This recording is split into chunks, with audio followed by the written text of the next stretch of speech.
Buckle up, sports fanatics. This is the Sports Chasers Podcast, your HQ for in-depth sports talk. Join host Kevin L. Warren and crew as they dissect the hottest stories, ignite debates, and bring you closer to the action. From locker room whispers to expert takes, we cover it all. It's game time, so strap in and grab a drink. The Sports Chasers Podcast starts right now. Yo, what's up? What's going on, everybody? What's happening, everybody? It's another edition of the Sports Chasers, man, coming to you live and direct on a Monday. And make sure you like, click, and subscribe to our channel. Make sure you hit the bells for all the notifications wherever you're at. And those that listen to me driving, whatever podcast platform you're listening to, it give us that 1, 2, 3, 4, 5 5-star review. 5-star review. Love us or hate us. Let us know how we're doing. And you definitely have been doing it this weekend. Shout out to the baseball coverage we did, the Hot Stove League. People are mad that, we was talking about the Dodgers. Yeah, we was talking about the Dodgers and how, they're doing some things. It's not against the rules, but in the spirit of the rules, when you defer somebody's money for like 1,000 years, that's the spirit of the rules, man. Let's meet the crew. D-Dubs, what's up? How are you tonight, sir? Yo, what's up? I'm good, bro. I'm good, man. There was Monday night, yeah. It was coming hard for the baseball stuff, man. Shout out to all those that have looked at the baseball stuff and continue to look at it. We're actually going to go live with it next. What did we say? Next month? Yeah, next month. Yeah, we'll get in there and do some on the Saturday, man. Those that got snow on the ground where you were, it was like single digit tips. We'll bring some baseball to your life. Yeah, man. I'm ready for the spring already, man. Waking up to 19 and 17 is not friendly, man. And before the show, I told Dubs, I said I can really justify putting on this hoodie today because it's 59 currently in South Florida. So speaking of which, hey man, the store, if you've been trying to get to the store, it's under management. It's under construction. We're doing some new work in there. We're gonna be having some bucket hats. We're gonna be having some sweatpants, fleece, some new stuff in there, some new carrying bags for ladies, same things for book bags for the dudes. You'll definitely be able, and like I said, this is good quality stuff, man. There's no junk, nothing like that, so you get what you pay for, man. So support us, support the Sports Chasers by buying our merchandise, man. So we appreciate that. And or if you want to do a donation, I don't do this enough. If you want to do a donation, we have super chats. It's on right now. If you want to donate, whatever it is, let us know as it can go to this production of this wonderful media platform. And y'all can check us out from where we came from to where we at now. Because when we started out, man, it was a mess. We didn't know what we was doing. So, but that's how things. Nasty work, man. It was nasty work, dog, man. People had shadows, and it was looking really crazy, man. But we didn't know. Shout out to all. I just want to say this. Shout out to all those independent content creators that are out there. Whatever your genre of whatever you're doing, if you're out here doing it, man, salute to you. Thank you for what you do. D-Dubs just brought to my attention the other day. Not my attention, man, but the way he said it. He said, man, yo, this content creator space, this is a new TV right here. You know what I'm saying? It's the new TV. You want to elaborate on that for a second there, sir, before we start off? No, you good. You're doing a good job, brother. Yeah, it's the new TV, man. I mean, because I just look at my habits, and usually my habits reflects the habits of what's going on out here in these streets, right? And a lot of people, I mean, it's a streaming service world we live in now. You understand what I'm saying? So, what we do is pretty much stream, and YouTube is the number one, as far as streaming. You know what I'm saying? As far as going, doing whatever you need to do, anything you need to do or find, or you can find it on YouTube, man. There's something there for everybody, into whatever you're into. Yeah, I that freaky deaky stuff. You can go find that somewhere else, but that's somewhere else, right? Find that. Yeah. But nah, I'm with you on that. Shout out to all those that's being in the comments tonight. Thank you, appreciate you. Once you comment, it also helps the algorithm, man. So this is the Monday Night Football Blitz. We talked long enough. Man. Go ahead. Put it in the comment section. Yes, definitely. Whatever it is, put it in the comment section. Let us know what we do, what you don't like, but whatever. Yeah, One of us will respond and kick it with you, talk to you. No doubt. It's what it is. Let's start with college football. Not a whole lot going on. You had the Heisman Trophy production this weekend in New York, where, let me just read it here, and this is from Yahoo Sports. Today on the Chasers Post, we're talking about college football history being rewritten, a season so remarkable it culminated, in a huge holding the Heisman Trophy for the first time ever. Let's dig into what it means for the sport, Indiana, and the future of the game. Historic wins. Indiana quarterback Fernando Mendoza won the 2025 Heisman Trophy, becoming the first player at Indiana University football history to earn the award. Dominant performances. Mendoza secured 643 first place votes and 2,362 points, winning by a wide margin over finalists, including Vanderbilt's Diego Pavia, and we'll get to him in a minute, Notre Dame's Jeremiah Love, and Ohio State's Julian Sayin. Season success, he led the Hoosiers to a perfect undefeated season. Get that, Notre Dame. A Big Ten championship. Get that, Notre Dame. They're in the conference. And a number 1 seed in the college football playoff.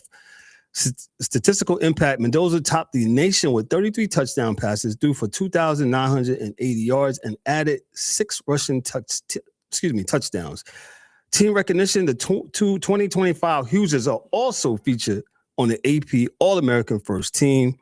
Shout out to them with that. With Mendoza's spearheading representation. Cultural note, Mendoza becomes one of the very few Hispanic winners and undoubtedly ranks among the most compelling Heisman stories this decade. D-Dubs, your thoughts on Mendoza securing the Heisman Trophy down there at the downtown athletic club down there in Lower Manhattan in New York City? What's that? The Indiana Hoosiers, right? Hoosiers stand out, right?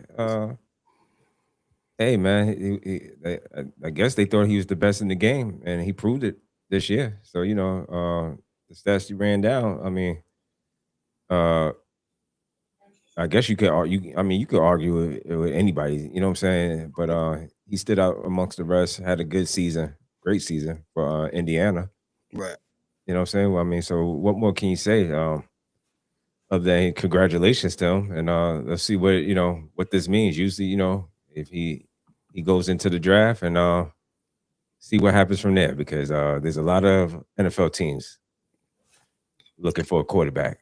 And hopefully the Giants keep on losing. I know I bring this always back to the Giants, but hopefully the Giants keep losing. And we don't want them because we fine with Jackson Blue Top. You understand what I'm saying? So just keep it the next 2-3 games, please. Yeah. That's all. And because we're gonna trade away that pick, so to the best bidder. And I wonder what's gonna happen though. This Giants. The Giants go to Las Vegas to face the Raiders. Shout out to my man Quincy, one of my boys, Quincy. He said to us, he texted me in D-Dubs a few minutes ago and said, "Yo, the Eagles are back." I said, "The Eagles are back." Come on. Yo, he must have had an old fashioned when he was saying it. Yeah, my boy. To my man Quincy, was QH was good, man. What up? Man, but I was like, "You back?" Nah, man. So the Giants face the Raiders here in I think next week. I'm not sure, but about 2 weeks, I believe. So, all I can hope for is a tie, if I'm not mistaken, or a Raider win. Just win. Yeah, I'll take a Raider win, but if the Giants lose to, listen, man, I guess they're not as good as we thought they were, but yeah. So that's what I'm looking forward to. So kudos to the Heisman Trophy winner. Yeah. But actually, man, I'm gonna keep it 100. This Heisman Trophy discussion was really lackluster because I know it. I totally forgot about it. I didn't even know that the shit was on. To be honest with you, I'm just keep it 100, right? And until after I was watching, because I was watching really in tune to this NBA Cup only because the Knicks is involved. I had no idea. I totally forgot about the Heisman Trophy, and which is, the hype was not there like we seen last year. You know what I'm saying? Definitely. Years before. So hopefully, yeah, you know, he's a real deal. He's a you know, bag, you know. Well, the last year's Heisman Trophy when he got hurt a couple of games ago. We're talking about my main man that's playing with Jacksonville, man, and you know those that. Yeah, Travis. Yeah, Travis. Yeah. People have a problem that he's playing two ways and stuff like that. I think, in my opinion, that two ways in the NFL that's kind of hard to stomach, man. You can ask the pro. That's kind of hard, man. That's a lot of wear and tear on your body, and he got injured. So, and the fact that he was playing a lot of snaps in college with the Buffs and all that stuff. So I said the rhythm's going to get you. You know, it's going to catch up to you one way or another, man. One way or the other, right? So, so let me move on to the next thing. So, shout out to the young man Mendoza, man, for shout out Mendoza, Fernando Mendoza, for securing the Heisman. So let me just read this real quick. Fernando Mendoza's historic Heisman win isn't just another headline. It's a defining moment for Indiana football and the celebration of grit, talent, and evolution in college football. As the Hoosiers prepare for the playoffs, and then Mendoza sets his sights on the next level. Chasing Nations, this is the kind of story that reminds you why we love the game. Stay tuned to the following, where this is just an incredible journey for this young man. So, well, let me go. You talk about the highs and lows. Let me go to the lows here. You know, somebody decided to get into the gutter here, and you know, there's always apology, man. This is from CBS Sports, from Brad Crawford. We go low. We go lower. That's it, right? Sometimes the biggest headlines in sports aren't just about performances on the field. They're about how we handle young people. You should really check out what I'm about to say. They're about how we handle the moments we don't win.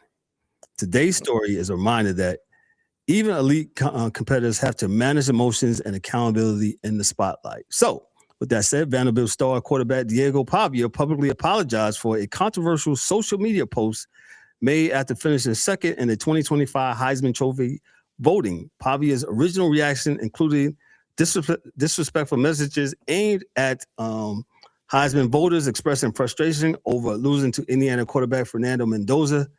In his apology on X, Pavia acknowledged his disappointment led to an emotional response, but said it was wrong and disrespectful. He said Pavia recognized the honor of being a finalist, expressed respect for the voters and the process, and offered congratulations to Mendoza and the other finalists. The runner-up finish marked a major season for Vanderbilt. Pavia tossed for 3,000 yards with 27 passing TDs and added 826 rushing yards with 9 rushing TDs in 2025. Pavia and Vanderbilt will play in the ReliaQuest Bowl. The ReliaQuest Bowl. I've never heard of this bowl. Well, we'll talk about that in a second. The Death of Bowl games against Iowa on December 31st. Indiana's Fernando Mendoza became the first winner in the program's history, catching 643 first place votes and 2,362 points. So I'll start off D-Dust, man. This young man. I was about to say, don't give it to me first because I'm gonna soften it up for a little bit.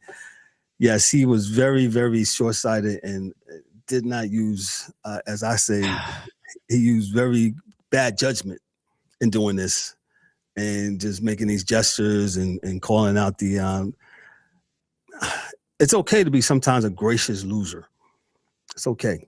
You know what I'm saying? Not that you how can I say it? Not that you take losing for what it is, but sometimes being gracious, you know, it means a whole lot, man. And it stands for your character too, man. And I'm glad, whether it was his publicist that told him to make this or whatever. Hopefully the young man, I will say this, hopefully he has learned from this, and especially in the social media area age where we just, when we see something wrong, we just go out instead of just stop thinking before we hit send.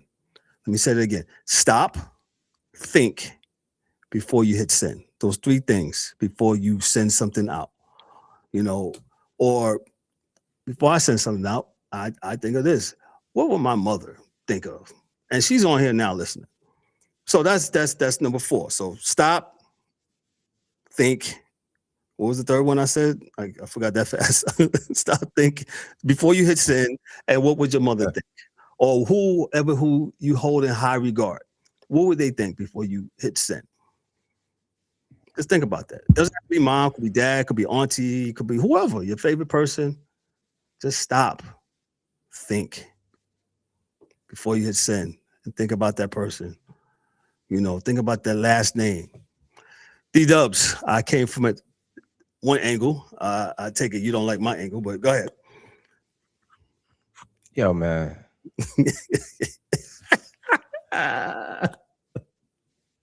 When are we going to learn, man? Like, you know, there's so much material out there that we can learn from every day. Like, this internet thing is there's books. There's so much stuff out here that we shouldn't be repeating. And we do, because we're human and we're going to do some stuff. But some of the stuff that we're doing is just really is ridiculous. Like, come on, man. Like, who raised you? 1, 2. You do bad at like learning from, like we said, we're supposed to learn from history, or you're doomed to repeat it, right? Mm-hmm. Man, we're sorry. We're bad students, man. We are bad students, man. Whatever happened? Then they're gonna tell me about Herm Edwards is old. Herm gave a whole speech about don't press send. Didn't he? Yeah, he did. Yeah, he did. Yeah, he did. This past week has been a bunch of lessons of failed or not getting the lesson plan. Like you totally like didn't even look at the lesson plan. Oh, you're gonna leave the Michigan coach alone, man? Has he suffered enough? oh, here we go. He suffered. If I hear that one more time, he suffered enough. Really? Forget about the victims, right? His wife is the victim in this, man. The little girl. Well, he doubled. Hold that. I'm not. Yeah, don't. Yeah, whose salary he doubled? I will hold right there. Yeah. She's not so much of a victim, but you know. So I don't know. Anyway, dog. These kids gotta learn, man. These kids got man. There's so many examples on the real though. It's so many examples that some of this stuff. Dog, let's you gotta take a minute before you get behind. It's like getting behind the wheel and driving drunk, man. You know what I'm saying? That's how I equate texting to. You know what I mean? When you texting before, especially emotional text, when you get in your emotional feelings. Yeah, Twitter thumbs going. Can't take it back, man. Can't stand you. I hate you, mother. And I hope you. Yeah. Saying. And then I'm supposed to hold you on that. Oh, yeah, right. I was in the moment. Yeah. Nah, man. Oh no, you said what you said. You said what you said. Oh, you guys are old. Yeah, all right. I'm old, right? You're right. I am. Where's I'm old enough to know better. I love getting old. I'm old enough to know better. Oh man. Yo, shout out to the DA, man. DA said he'll start being back with us on Thursday, man. Shout out to all those that's watching and hanging out with us. Yo, man, just a lesson, man. Yo. Yeah, man. You know what I'm saying? I wish I could be one of these, one of these coaches for these young men sometimes, man. But I don't know. I think they don't look for me. They don't look for the guys like me, the guys that, they look for the other guy that's gonna rah them on, make them look stupid. Nah, don't let you know what I'm saying, and not instead of them saying, "Yo, let's think about this before you do X, Y, and Z." What would the ramifications be once you hit send? And I don't think the fact what I came up with. Okay. No, the fact that he made it as a second finalist and was able to get a trip to New York City on their dime on the downtown athletic club's dime. Shout out to him. Yeah. You know what I'm saying? That's an accomplishment enough. No, you didn't win it, but man, there's something about being a gracious loser. And I was watching, a clip of The Last Dance, and when Mike was saying how he don't really rock with Isaiah Thomas he says, "Yo, I give him all the accolades. yo, Isaiah is like the second best point guard, he said, behind Magic Johnson. He said, but what I can't rock with was the disrespect that you lowered upon me and my teammates after we beat you. And that's his beef. You know, somebody will say Mike is petty. Well, you know, that's Mike's right to be what it is, man. But hey, man, something petty. about being, you know, again, and nobody don't get me wrong saying that you know, I want to be the bad news bears. Anybody that really knows me, I am absolutely a competitive person. So competitive, in fact, that sometimes people say, yo, man, you got to chill. So, no, that's not mine. I'm just saying sometimes it's AKA Petty King. Yes, I've been told. Petty King. Petty Kev. Yeah. Word. But, you know, there's such a thing called, like, I said this weekend, man. I was like, it's a thing of, because, you know, you get with the, you know, Shador, you get, you know, Dion, you know. I said, you know, Dion could do that. And he did that at a level, and he won. And he embraced it. He embraced it. There's a difference, right? I kind of like, I go by the standard of, you know, quiet confidence.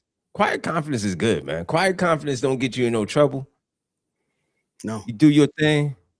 You let your work speak for itself, and you go about your business. Nobody really checking for you. You could chill. You could chill in the restaurants. You could be a killer. Nobody, you know what I'm saying? Tim Duncan is a fine example of that. You understand what I'm saying? Out to the Tim Hall. Duncan is a number, bro. I would say he's number 3 in my, you know, in my list. You know what I'm saying? Top 3. If I'm saying top 3, who I consider that I seen play the game, Michael, Kobe, and Tim Duncan. It's hard to argue with that. That dude was a silent killer, man. But getting back to just quiet confidence, man, he's not, you know, if brash and braggadocious works for you, that's cool. But don't get mad, and don't you get mad when the criticism comes and hits you. You understand what I'm saying? That's where I get the problem with it. You know, you want to act like the victim. Yeah. You understand what I'm saying? Like, and I'm glad this young man not recanted, but he kind of. No, he got himself together. Yeah, he got himself together. You know what I'm saying? So I'm not going 100% kill him, but, you know, lesson learned. Like I said, lesson learned. You know, and, you know, the fact that he got Vanderbilt to where they are at now, you know, Vandy ain't sniffed nothing like this. Vanderbilt ain't been like this in a minute. Yeah. So that's a fact. You know what? This ending this portion here. Diego Pavia's story this weekend isn't just about losing out on hardware. It's about handling the spotlight when expectation and emotions collide. From an emotional social post to sincere apology, this is a reminder that athletes are human, and that's what we do treat like athletes like human beings. Yeah. And the way that they navigate adversity can be defining as their on-field play, especially with social media. Right? For Chasers Nation, let's watch how Pavia and Vanderbilt turn this moment into their next opportunity. So that's what I would like to say. Well said. Yeah, you know. So how you turn this into the next opportunity? So they go out there to the next bowl game that I read that I don't think nobody's going to probably go to. Yeah, definitely. Let's shout out to Vanderbilt and the coach and the whole team there. Speaking of which, bowl games, which college football has really shot themselves in the foot with this. Nobody's going to stuff, bro. Go ahead. Nah, I think because of the whole focus on the NCAA, the championship game, they have shot, the lesser game, I shouldn't even say lesser games, the bowl, all these bowl games is become really less than. I think there was only 4 major all the rest bowl games. Sorry to cut you off, but I did. All of these bowl games are becoming, if anybody don't remember, the old NIT. When basketball had the NCAA tournament, and I don't even know if they have the NIT now. And the NIT, right? The NIT was the other 64, I believe. And, and the NIT used to be back in the days, back in, I say, the 50s and the 60s, that used to be the premier tournament. And I don't have the whole history in front of me, but then somehow the NCAA, they flipped it and where they became the tournament. But that's how these, going back to the bowl games, that's what I equated to, where, it's the NIT. arena's half full or quarter full, and nobody's really checking for it. The kids are not playing no more for football. My bad. They think of the best interest. Go ahead.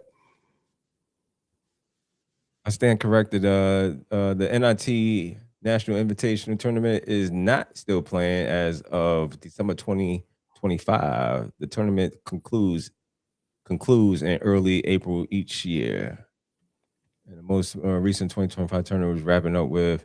So I don't know if this is clear now. Is this the last one? Or do they still do it anymore? Yeah. Yeah. Let me just read this real quick. I'm gonna dig into that, but go ahead. Yeah. Several college football teams are declining bowl games in 2025 due to the fact it's like the college football playoff snub, like Notre Dame, coaches changes, Kansas State and Iowa State. Players opt outs for NFL portal or the just regular portal, FSU, Auburn, UCF, Baylor, Rutgers, or simply not wanting to play games with low revenue or meaning, leading to some 5 and 7 teams being invited and then also declining some. And this is a major landscape. So usually in college football, to qualify for a bowl, you had to win 6. You had to win six games. So what up, E? You have to win 6 games to qualify for it. So and now even the 5 and 7 teams. It's still going on. I'm sorry. Yeah, man. So I don't know, man. I don't know. E, what's good, man? We're talking about college football. I know you just jumped in here. We're talking about the death of college bowl games. Any thoughts on that before I move on to the NFL? Salute. Salute. What's going on? Sports Chasers Monday Night Blitz. My thoughts. We it's too many. I mean, we talked about this before, man. If you're not going to, if you put a product Waffle out House there, Bowl? right? Yeah. Waffle If you put a product out there that nobody cares about, what are we doing? If the schools don't care about it, they feel justified because they were slighted or what have you. Oh, man, cut all this stuff out, man. But I mean, it's bigger than the schools, man. It's for the communities of these schools too that get the benefit from these bowl games. But I digress, man. That's all I got, kid. Right? The NCAA has been sabotaging their own stuff for years now. So I mean, it's nothing new. Yeah, their own product is crazy. Yeah, and they will continue to, and then them wanting to expand possibly to 16 teams. I'm like, man, what are we really doing here, man? So I don't even want to talk about. We about to have college. We about to have college basketball type of stuff, man. The field is field of 64. What we doing, man? Come on, man. Yeah, man. What up? Yeah, they really need to stop it, man. Stop while they're ahead. Yeah, it's definitely crazy, yeah, man. Did we get this NIT thing straight before we get it out to the people? I don't want to get nasty messages talking about Well, the NIT is still going on. Yes, NIT is still going on. But my point was. What was your point? Yeah. My point was that we don't really. When was the last time we really checked for an NIT game? Oh, we don't. You don't. It's been some years. It's been some hella years, as some folks would say. Yeah, so it's been a minute, so Again, sabotage, man. Self-sabotage. Everybody get a trophy, man. Hey, here's one story that that we did not bring up, and I forgot to do this on Thursday, but I remembered. Let me just read this, and this is from CBS Sports again, from Will Backus, and he says, today's NIL landscape is one where great intentions collide with reality, and sometimes even legends like Troy Aikman feel burned. This could be a turning point how alumni engagement and college dollars interact in the NIL era. Troy Aikman, NIL decision, former UCLA quarterback. Yes, Troy Aikman played at the University of UCLA and Pro Football Hall of Fame with the Dallas Cowboys, said he's done with NIL contributions after a personal experience left him disappointed. Here's the trigger. Aikman donated a sizable check to support a UCLA player via NIL, but that player left the program after 1 year and did not personally thank him, which frustrated Aikman.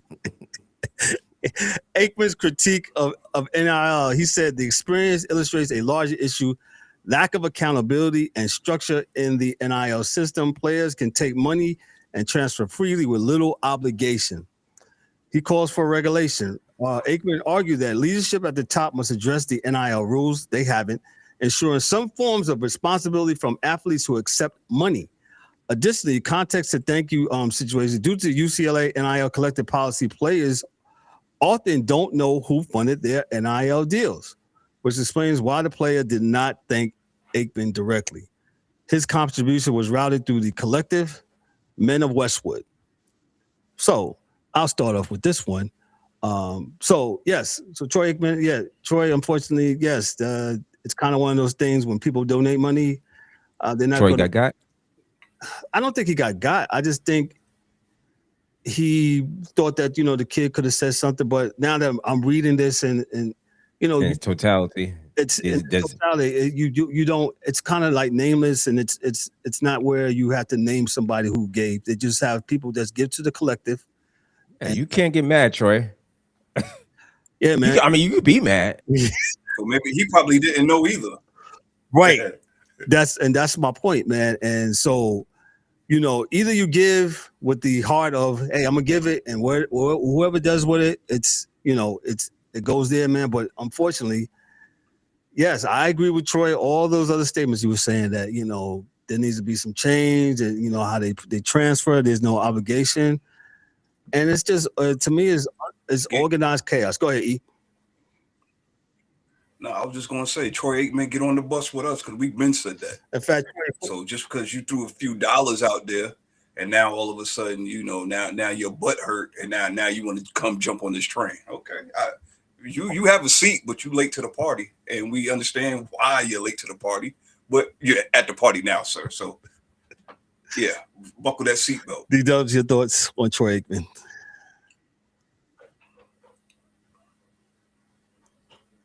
Yeah. Yo, man. Man had to pause. I mean, he's mad, but I think he's mad at the system. He's showing, yeah. You donated that, man. You did it. You donated. Yeah, man. I understand you mad, but you mad at. I think you didn't pay for a service. You donated. The wrong. Yeah. It's like, I'm sorry, my guy. Yo, this is. Yeah. This is what it is. This is. You might have to educate yourself more. Hey, man, does if I do this money, do I get recognition? Does the kid know that I get his damn money? Yeah, you might need to ask those questions, man. It's just like you donate to any 501c program or anything that that you believe. Come on, Troy. Yeah, Troy. Donate to stuff like that. Yeah, Troy, you gonna get mad at a young lady because she left? You paid for her college, and then she left you. I mean, come on, Troy, you a player. Come on, stop. Let me move on, man. No, don't move on, Troy. Troy, you're a player. Stop playing, Troy. You know what time it is, man. Come on, Troy. You gave your money, man. I understand. You just mad because homie left, and I guess he let me ask thought that Troy was supposed to say, yo, Troy, I'm taking my talents elsewhere. I guess that's what he's looking for. That's what it seems like. But go ahead, E. I'm sorry. Now I'm gonna just ask the question. So based off of Troy Aikman's disgust, I guess. So if I was to donate to the American Red Cross Association, and I see somebody, just so happened to be feeling great and all this other stuff because they got some blood. Oh, you gotta thank me because I gave that blood. Yeah. It's a donation, folks. It's a donation. Calm down. Really, calm down. And for some people, that could really, really wrinkle the face and frown on you, Troy Aikman. So don't do that, man. It's a donation. Yeah. I mean, ain't nobody got to bow down and kiss the many Super Bowl rings that you got just because you do a donation out. Come on, calm down. and the fact of the matter is, you didn't have to donate, Troy. I mean, so you just but want this made news. Yeah, was it earlier last week or sometime last week or late last week? Late last week, 5 days ago. Yeah, it made pretty much news, man. But now that I understand in context, yeah, Troy, you can't be mad, dog. Yeah, man, Troy, man, you know that's you gave your money trying to make your school great again, and it still didn't work because Troy thought he was like that elder statesman at the church where you donate donate that money to get the pews, and your name will be named on the pew. He thought he was gonna have Troy Aikman on one of those pews. It's like, nah, dog. This is an anonymous gift, and not saying that he had bad intention on how he gave, man. No. When you give something, no, not at all. When you give something, you think you're giving it to a good cause, man. You can't be mad at what they do. Yo, you gave it at. You gave. Yo, do we have the amount that he gave? Nah, I don't. Now that changes everything. That might change everything, dog. So, I mean, was it what $25? You gave $25, $25 million. Yeah. Well, Troy, what did you give, Troy? I want to know, man. You might persuade me, Troy. You might persuade me. Go ahead. But again, nobody told you you're right. Amount of money, whatever it is. You're right. You're right. It's a double-edged sword. Yeah, you're right. It does not say. Yeah, I'll be curious to wonder how much. Well, people, let that be a lesson learned to the audience, right? Yeah. Yo, whenever you're gonna donate or you put your service, you put your all into something, man. You might want to ask questions and ask more questions about how things go and how things are perceived and how your money's things being of used. that nature. Because yeah, you just can't, just because you going back to UCLA and you donating money that you're supposed to be kept knowledgeable of everything that goes on with said donation. Does not work like that. I just read this, and this was a quote from the CBS Sports article that I read. He said, "I gave money to a kid. I won't mention who. I done it at one time at UCLA. Never met the young man. He was there. He left after the year. I wrote a sizable check, and he went to another school. I didn't even get so much as a thank you. So it was one of those deals to where I'm done with NIL. He says, I want to see UCLA be successful, but I'm done with it. Aikman currently, and he just talks about him. Yeah, I mean, Troy, yo, bro, I'm sorry, man. I'm just, oh, man. Yeah. He makes it sound like he personally gave this check over to the kid right in his hands, and the kid said, thank you. Yeah. Yeah, that's it. Yeah. Yeah. Whatever. Let's try. You be all right, man. Yeah, you be all right. Be all right. Yo, E, what?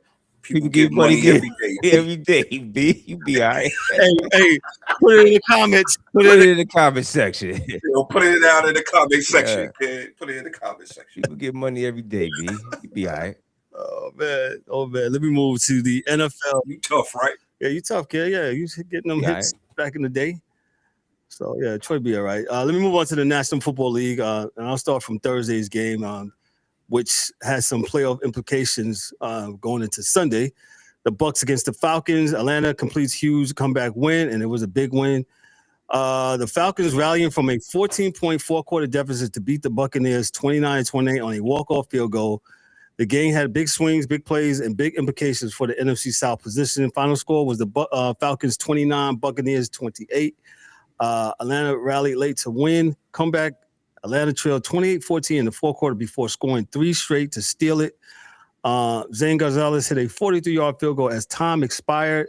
Kirk D. Cousins threw 3 TDs and drove the late game winning drive.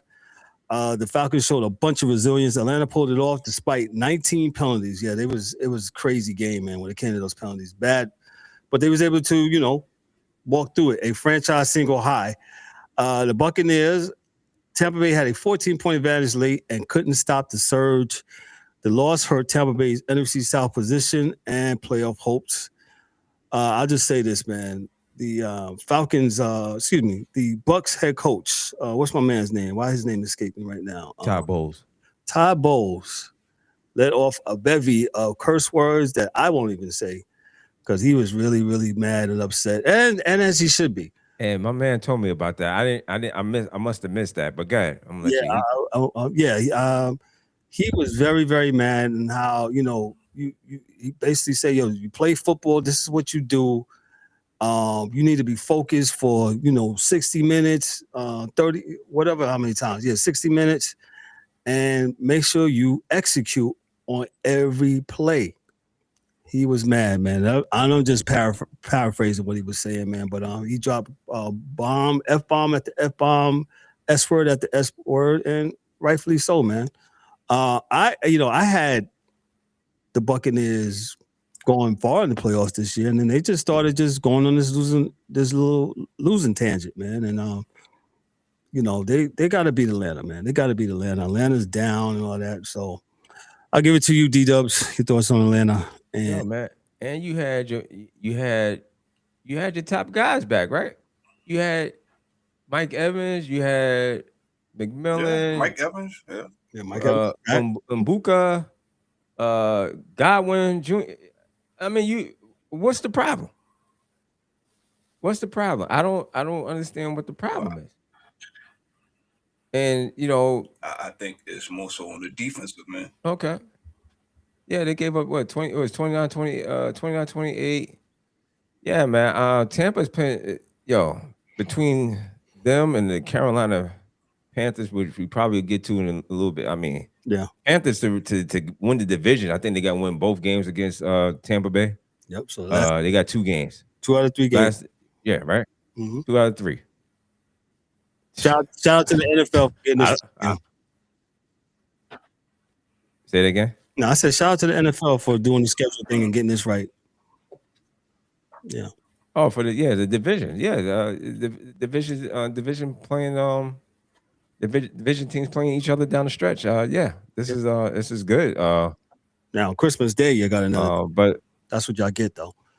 But I'll wait. Yeah, but Tampa Bay is definitely struggling, and we'll see here, man, because they're gonna be in for a fight, and I don't know what Carolina team you're gonna get. That team is such a Dr. Jekyll, Mr. Hyde, and they ups and downs, and they not, what I'm saying, they up and down. You don't know what you're gonna get with them, man. And good teams I see them probably splitting. Yeah, against good teams that get up for them, and then like you said, when the Saints, like I said, the Saints have been one of the worst teams. But shout out to the Saints for coming to play yesterday, to play yesterday, man. So they're professionals too. Yeah. So got you on that. E, what you got on this before we move on? Being that Todd Bowles is a defensive-minded coach, I can understand why he was dropping bombs everywhere. You have a 14-point lead in the fourth quarter against a team that honestly should not be that close. Okay. It says a lot, man. It deflates the whole team. This is how many losses they got in a row now? 3? I believe it's 3. Man. Yeah. So Tampa Bay Buccaneers, we're looking at you like we looked at the Pittsburgh Steelers. You had a chokehold on this division, and you choked it away. So I don't know, man. Shout out. It's one thing to say, one thing to note is that these last couple of weeks here, the teams that have been bad are starting to play better because they've had 13 weeks of preparation now. They're trying to work out who's going to stay, who's going to leave, people playing for their job. So yeah, they're playing a little bit harder than you would expect, than they did beginning of the year. So you can't sleep just because of what the team that's in front of you. You can't do that. Oh, this is New Orleans. Oh, this is Atlanta. You can't do that, man. You gotta come prepared and handle business, man. And this is usually is what shakes out who are the contenders and the pretenders. Because the pretenders are still pretending. thinking that they're better than what they are, and then when it comes down to it, they have destiny in their own hands and they choke it away. So, Fact. Good thought, man. So, like I said, this could come down to the Panthers and the Bucks playing these last 2 out of 3 games. And one thing to note, on that, man, we might have 2 ties because nobody wants to win this division. That's what it seemed like to me. Nobody wants to win this division, man. Carolina had a chance. Nope. Tampa Bay, we could get back right. Nope. So I'm not even looking forward to these 2 out of 3 games, man. I'm not. Gotcha. Shout out to everybody in the comment section. Thank y'all. Hey, cuz. Put it in the comment section, no doubt. Yeah. Yeah, Kev. I don't know what to say about Tampa, man. That and NFC South, man. I do not know what to say with, and might as well get with Carolina losing to New Orleans. That was a stinker. They win that game, man. They locked the division up. That's all they had to do. Yeah. They was that close. Yeah. It was that close because they was leading early, and a bad couple penalties down the stretch, and then here we are. New Orleans kicking a field goal, and bye-bye Carolina. Goodbye. Yeah. Goodbye. Let me move on to the next game. Today, we're diving into an absolute wild one from Week 15, where the Buffalo Bills erased a 21-point deficit to beat the Patriots 35-31, keeping the AFC East race hot and serving those that you can never count out Josh Allen and the Bills offense. The Bills 35, the Pats 31. Bills rallied from 21 behind. Historic comeback. Buffalo overcame a 21-point first half deficit, the largest comeback a road team at Gillette Stadium has ever done. Josh Allen threw 3 touchdown passes and led the comeback, counting his dominance in the AFC East. James Cook started on his ground with multiple rushing TDs and big yardage production. The Patriots, they blow a lead. New England led 21-0, but could not close. Their 10-game win streak was snapped. Division implications: Bills have kept pace in the AFC East, while the Pats' opportunity to clinch the division slipped away on yesterday.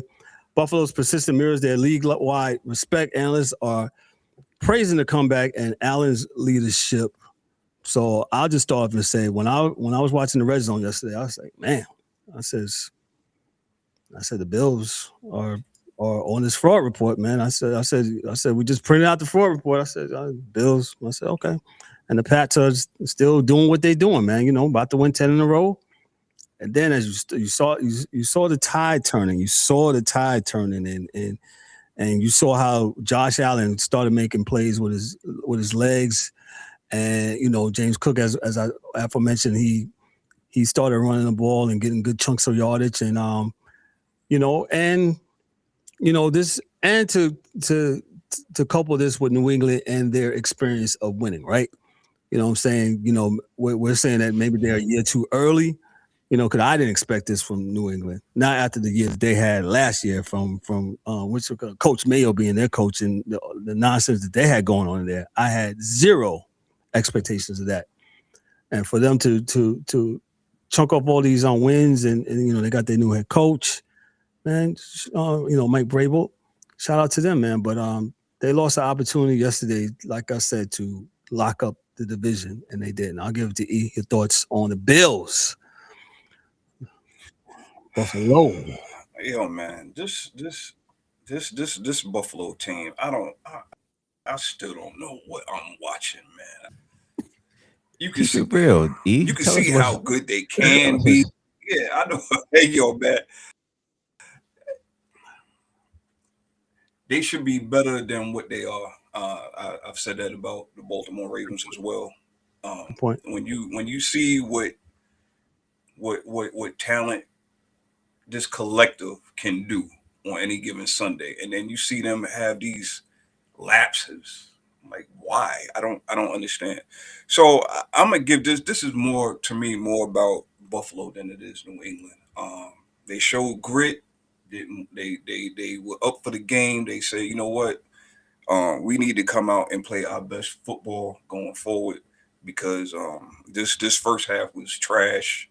And they made plays, man. Shout out to Josh Allen. He's one of these guys, man. He puts the team on his back, and they go accordingly. You know what I'm saying? So again, and like I've always said, the quarterback's best weapon is a running game. James Cook had 104 yards on the ground, 2 touchdowns. I mean, but I will say this about New England. Even though, yes, should have won this game. Yes, you was at home. You're a little bit ahead of schedule, and you're still learning how to win. Yes. So you gotta take these losses with the wins. Learn from it. Get better. Get back to work. See what you can do next week. I'm not gonna poo-poo on them. Like some of these other fair weather, low budget teams that we got in the league that's parading around as an NFL team. So that's all I got on that, man. Gotcha. Yes, sir. What's up? Dubs, your thoughts on this game right here? Yo, man. I got a question. Hopefully me and E got an answer for you. Go ahead. First of all, I'm gonna give a shout out to Trayvon Henderson, running back for the New England Patriots. 14 carries, 148 yards, 2 TDs, I believe 2 rushing TDs. Now, with that being said, what happened to the Patriots offense? I mean, they was up 21 points. Buffalo went into the half. I think the score went into the half, and then Buffalo took that and just ran it up. 14 in the third, 14 in the fourth. I want to know what happened to I keep on saying Tampa Bay, to New England. And I'm gonna keep it. Yo, Buffalo. Say what you got to say, man. Buffalo. Check this out, though. Buffalo, Josh Allen, he's the one-man gang. Well, usually you got one man, and you going up against other teams, it's not going to fare well for you at the end. So what I'm saying is, everybody jumping on Buffalo bandwagon now. But Buffalo, if they so good, then they should go ahead and get through this whole division, right? Because what was holding them back before? Kansas City. You have Baltimore, you had Cincinnati. There's nobody really in this AFC conference that you understand what I'm saying, that if Buffalo is supposed to be so good, they should be able to go ahead and get to the Super Bowl. What say y'all? Do you think Buffalo's going to get to the Super Bowl? I already know what E think. No. Oh, E, you don't think so? I think they're gonna get got again. No. Even because of being a one-man gang, being a one-man gang. Yeah. I mean, even though they had James Cook, man, go ahead, E. Go ahead, Kev. No, you go ahead, E. I'm good. No, I was gonna say, yo, man. Yo, man, this is what we always talk about in sports, man. You cannot take your time for granted. Oh, we got here last year, we can get back next year. Okay, these low budget teams, as I like to call them, are starting to put it together, and they're going to challenge you. I'm not saying that the Indianapolises and the Jacksonville of the world, the New Englands are going to win a title this year. All I'm saying is they're here to compete. They don't care if you got Buffalo, Baltimore, Kansas City. They don't care about that no more. They're not scared of that no more. So when you over here flaking and jiving and doing all this nonsense instead of handling your business, this is what you have. Again, like D-Dub said, in Baltimore, Buffalo, y'all supposed to be these giants. So Kansas City, it looks like they are dead in the water now. Y'all should be the next one's up, right? I'm not believing neither one of y'all until y'all get it done. I'm not picking y'all. No. So you say you're not picking Buffalo. And I agree. Baltimore. I agree with that. Out of it, but yeah, I'm not picking. Yeah, I mean, to be honest with you, I think Denver could beat Buffalo. I'm not believing that the one man gang is it. Yeah, I mean, shout out to Cook, but I don't believe that this is it. Because I'm looking at. Go ahead. I'm sorry. To me, their receiving core is not up to par. When you need a big catch, who you gonna throw it to? You still trying to give it to Hunter Henry? No, that's New England. I'm sorry, I got the wrong thing up. What's the guy's name for? Was it Knox? You talking about the receiver? Yeah, you going Kincaid? You going to throw to these guys when you need a first down? When you need a 3rd and 8 in the playoffs? They haven't done it the last 3 years. So what? I can only go what history tells me, like the DA says. Let history tell the story. Let history tell it, and history has been telling me that Buffalo is trash in the playoffs. That's what it's been telling me. So prove me wrong. That's all I got. And there's no hate. I don't know, man. Like these people been jumping up and down. They tell me Buffalo is it. Josh Allen, yada yada yada. And I do believe that right? Denver could beat them. I believe the Chargers could beat them. Mm-hmm. Yeah. I think New England can still beat them. I think the Houston Texans can beat them. I'm just saying. I'm not sold on the Buffalo Bills, and they still on my report. So you have not taken them off the fraud report. That's what we're saying. They still on the FR 32. Oh well, you heard it right here.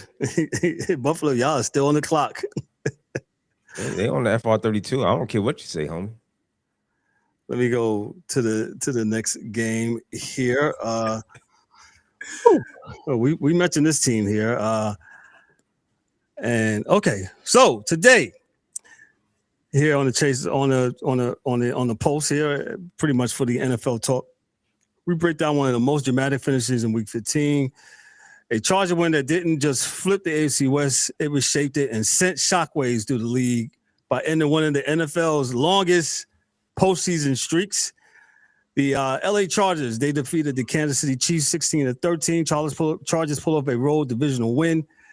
The loss officially eliminated the Chiefs from the 2025 NFL playoffs. Hold on one second.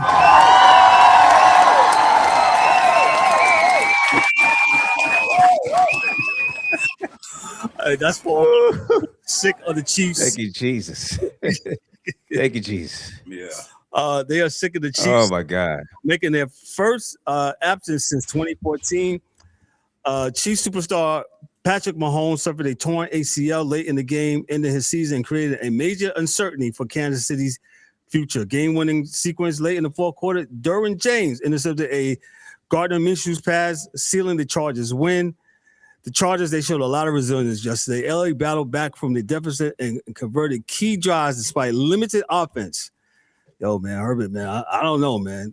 Leaning on field goals and opportunistic defense. The defense came to play yesterday, though, if you watched the game. With the win, the Chargers swept the Chiefs this season for the first time since 2013, strengthening their AFC West standings.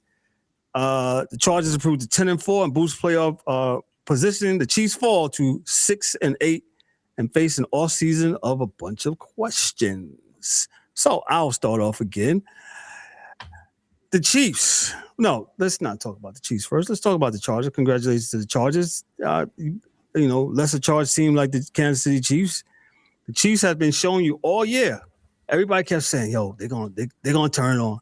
They're gonna turn it on." They kept, those people on the 4-letter networks and the 3-letter networks, they kept telling you, "They're coming. They're coming.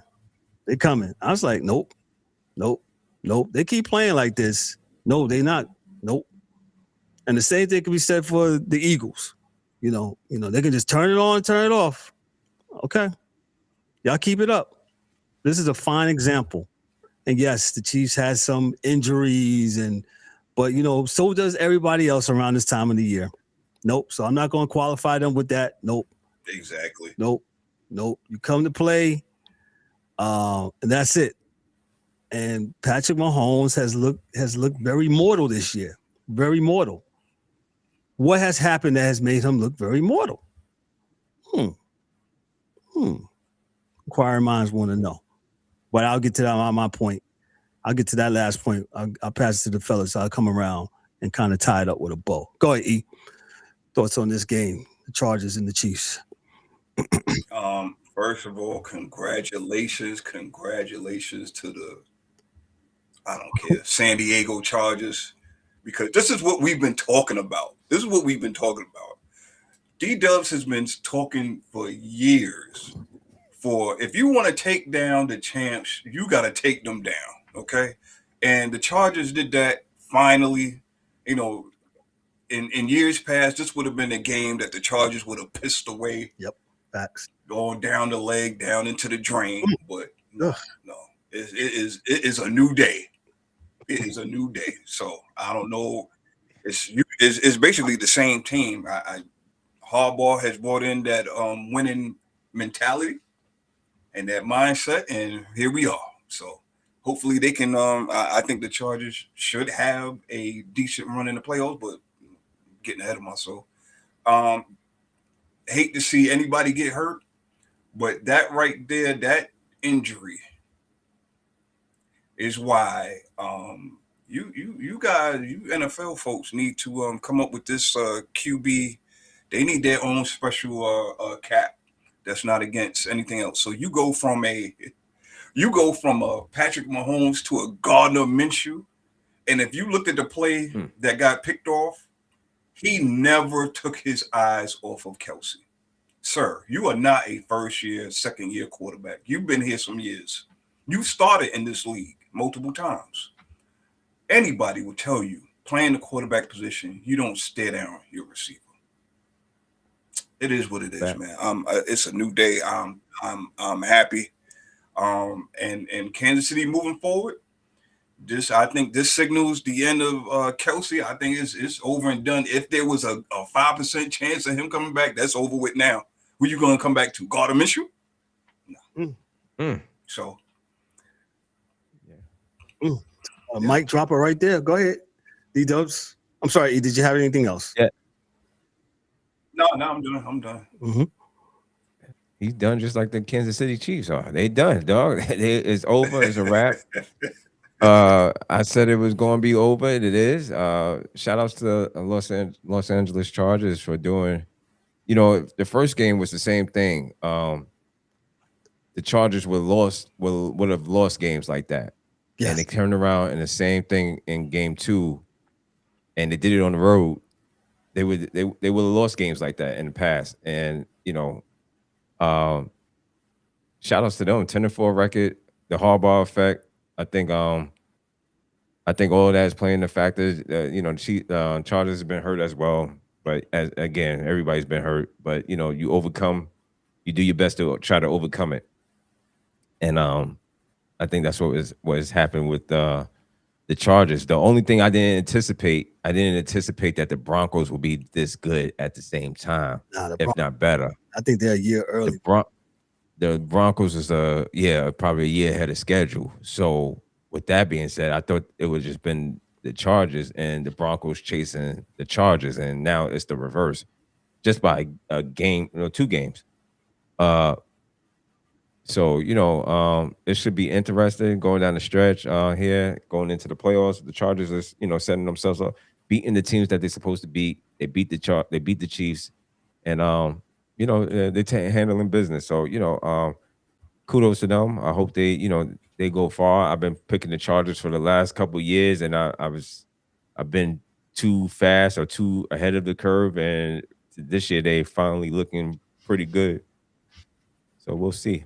But kudos to them. But the Chiefs going to have to do a lot of retooling. They won't have their quarterback for next year probably. They'll be out all next year. That's one could assume, right? If I'm not mistaken, that's what, ACL? Yeah. More than likely. I mean, depending, I would say this, and they, I'm sure some fanboys going to say this on the 4-letter network, is that being that he's a quarterback, you can see him in the middle of the season, depending on where they're at. But my thing is, why? Why rush it, though? Again, exactly. Yeah. Why? That's why I said I would take the year off. I wouldn't make. Why Why rush it? Yeah. Go try to do your best to find you a quarterback somewhere. And they said from it could be mid to late September he could return, depending on surgery and rehab, as he's seeking a second opinion, though he vowed to be back stronger than ever. So that's but again, those injuries, it takes a minute, and then yeah, you'll be older now. Yeah, it takes a minute, so we'll see. But yeah, I mean, nobody wishes nobody get hurt, but it was a injury that he took. I don't know, did he get hit on that play? I was trying. I know he was. He running. got tackled, and the way it got rolled, the way he rolled the ankle, the guy kind of Okay. I do remember him running, and I can't remember if the guy had tackled him or whatever the case is, but it is what it is. It is football, and he'll bounce back. Hopefully he'll bounce back, and but again, it just depends on if you say mid-September, that's still a whole year. You still be able to play a whole season. Yeah, so definitely. At least that's what, 2 games. He missed maybe 2 games out there. 2, yeah. 2 or 3 games the most. Yeah, the most. 3 the most. Yeah. So yeah. Yep, so, but they got a lot of retooling to do, man. A lot of retooling on that defense and on defense and a couple pieces on that offense, wide receivers, things of that nature. Was this a dynasty? Before we get off this, guys, the fact that y'all waited, I'm going on to the next one. But the fact that y'all, it's. I mean, they had a good. They've been run. dominant in the AFC. They got what? They got what? 3 titles? 2 titles? 3 titles? 3 titles. Yeah. The Super Bowl 5 times. Yeah. Yeah, I mean, one would say, they. I mean, did they go back to back? They went back to back. They went back to back. Yeah, they was almost had a time. They had almost a chance to do a 3-peat. They lost that against Philly. So yeah, I would consider them. I would consider them a dynasty or a dynasty-esque team. Okay. Yeah, I mean the fact that we talking about them and that we cheering that it's finally somebody, somebody took control and got them out of here. You know what I'm saying? So it was a tough season for them. Yeah. Tough year, tough season. Yeah. But So but sometimes we'll see if they can run it back or try to get back. But I don't think they're going to get back with the same. Of course, it's not going to be the same crew. I'll be shocked if Kelsey come back. I would too. I'll be shocked. Yeah, because he actually the last 2 years he has not looked like himself. But who would anyway when you have wear and tear and and all that? You've been playing more than anybody else. Dan talks about that. Dan, the hockey dude, always talks about that with Stanley Cup finalists, those that go make deep playoff runs. And the same you said about football. You make these deep playoff runs, man. You're playing like almost an extra 2 months. So yeah. All right. Yeah, so it's definitely a lot, man. So salute to the Chiefs. They got you out of there, and rightfully so, man. And then you guys are just hopefully you can retool. Let me go on to the next game here. Let's dive into a wild NFC South Sunday where a desperate Saints team pulled off the comeback that nobody saw coming. I definitely did. In the process, reshaped the playoff picture, leaving the Panthers with more questions than answers. The Saints win on a last-second field goal. New Orleans beat Carolina 20-17 with a 47-yard field goal, 47-yard game-winning field goal in the final seconds. Dramatically drive. Quarterback Tyler Show led a clutch 62-yard drive in the final minutes to set up the kick. Panthers led early. Carolina built a lead, including a Bryce Young to Jalen Coker TD. That was a pretty one if you didn't see it, but couldn't close it out. With the win, the Saints completed a sweep of the Panthers in the 2025 season. And some of the division implications we said earlier about the Tampa Bay game. Carolina falls to 7-7 and now shares the NFC South lead with the Tampa Bay Buccaneers, but losses to key opponents, opportunity to pull ahead. Panthers misuses and key penalties on the final Saints drive loomed large in the loss. I don't know the player's name, the linebacker's name. I believe it was a linebacker for the Saints. For Carolina that hit the quarterback that pretty much gave him 50 extra yards and gave him the kick, man. That pretty much set that up. And I don't know what his mindset was. You see, you got to know now. You got to know in this NFL of 2025.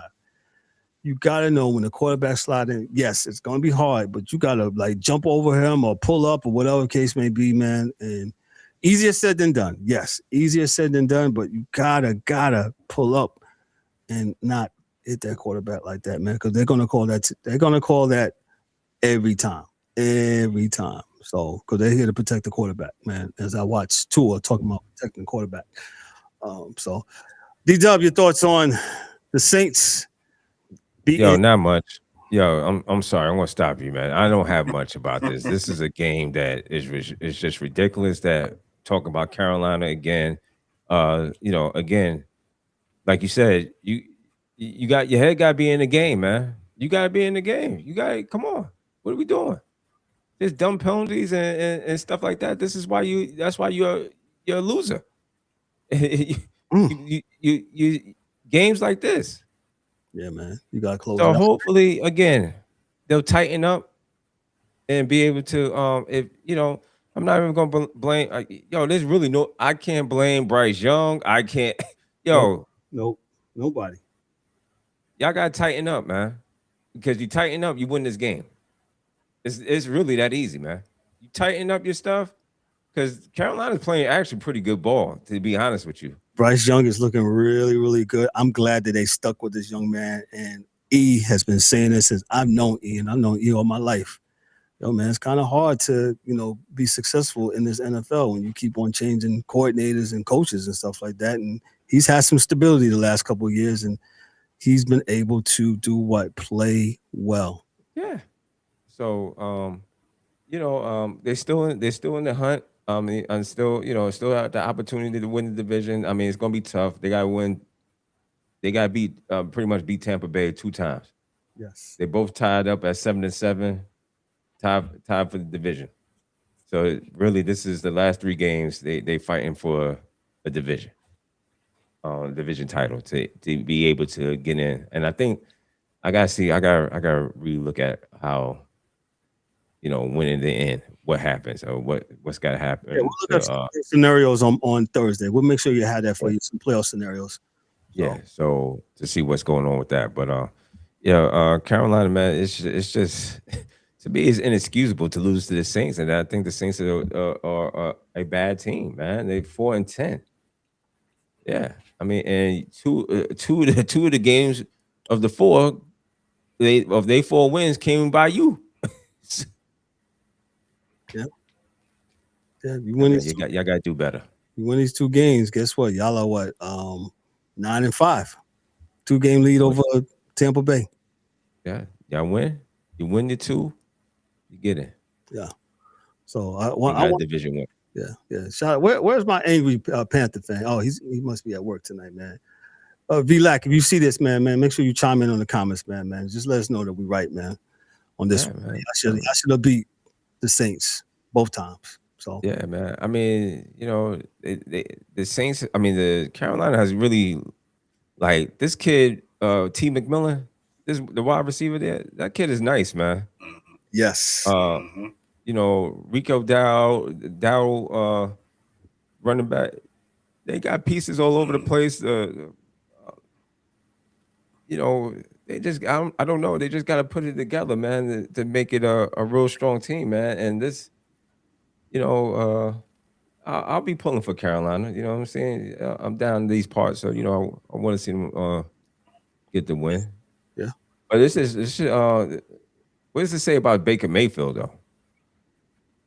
Oof. Or does it say anything about him per se, or is it an indictment on him, or he can't get the job done, or things of that nature, or we just gonna let it ride and it's okay? I think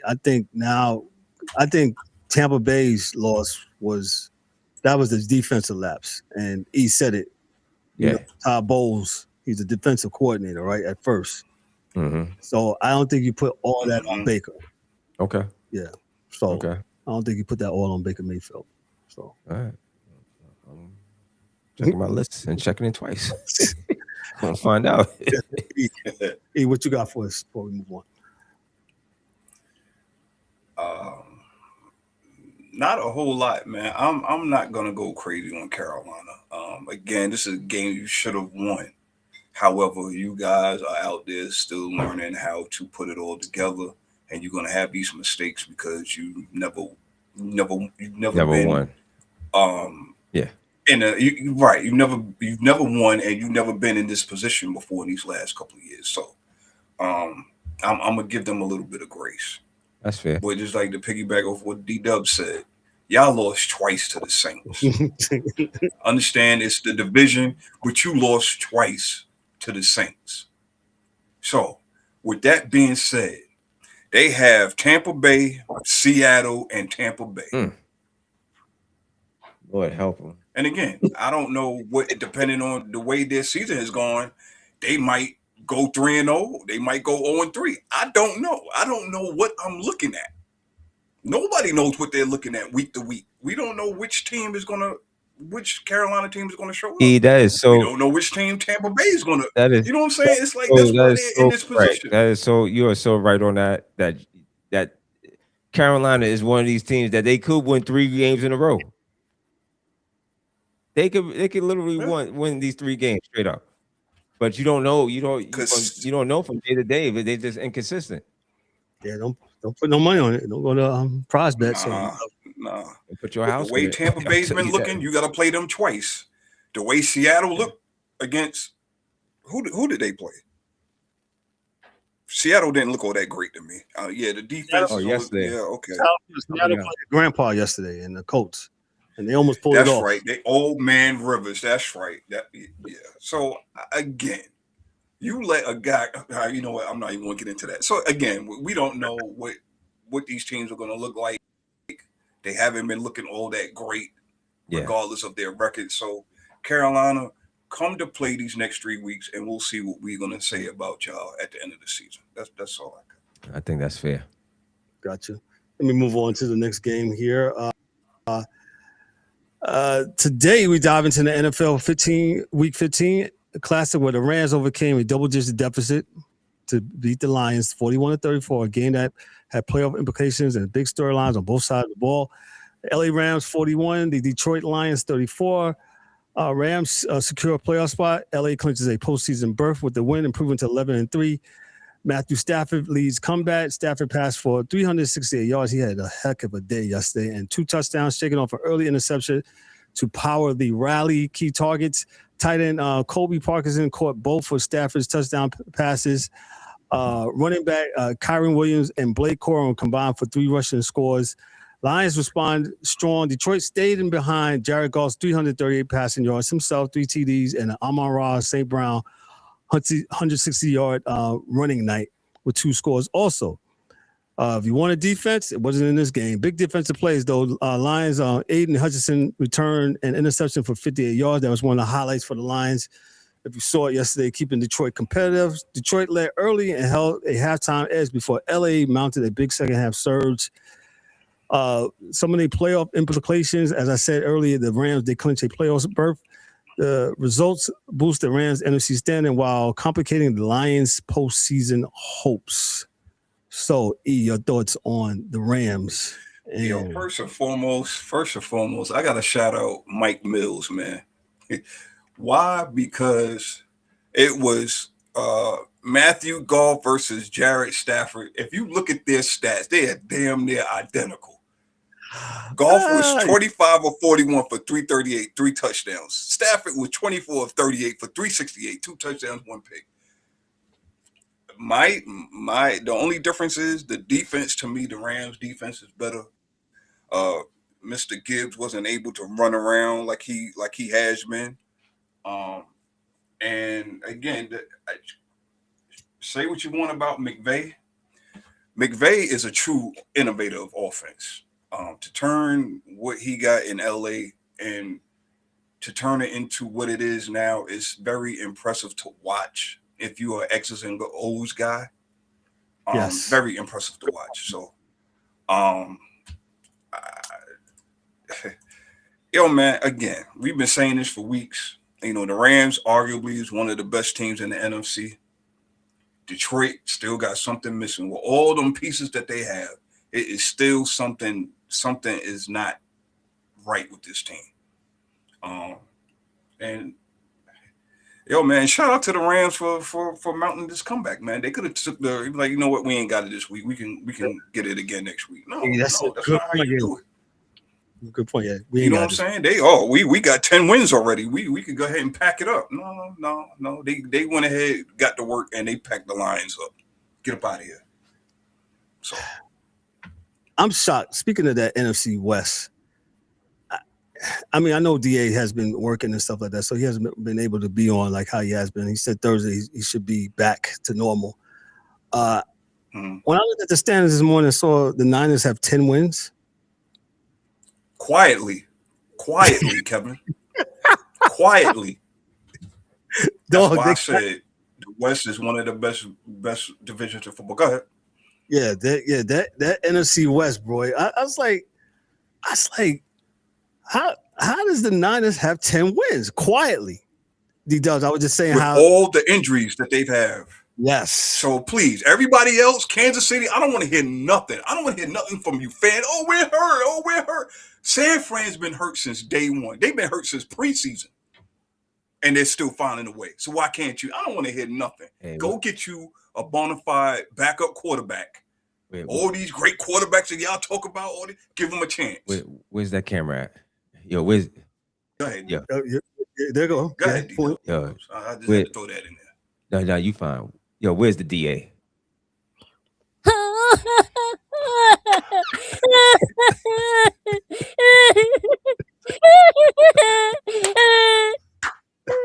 Yeah. Yo, the DA, where you at, dog?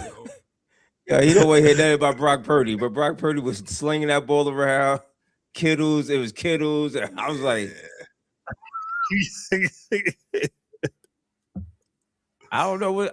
I mean, it was the Titans though, but yeah. I'm gonna keep.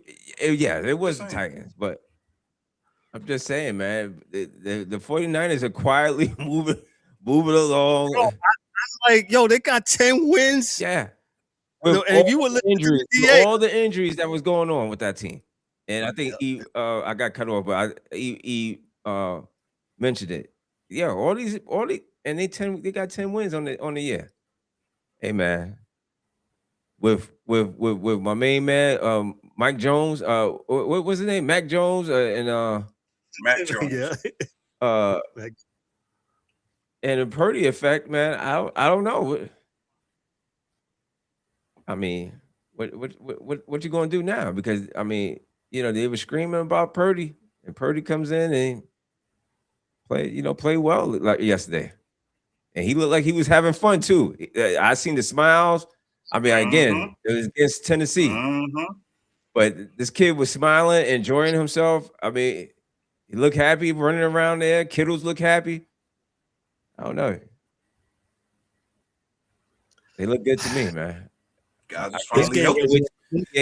didn't talk to him today, so this game wasn't on the docket for us to discuss, or the rundown. Excuse me, the docket. I'm thinking about court. And as we talk about quarterback play, Tua threw the ball to the other team.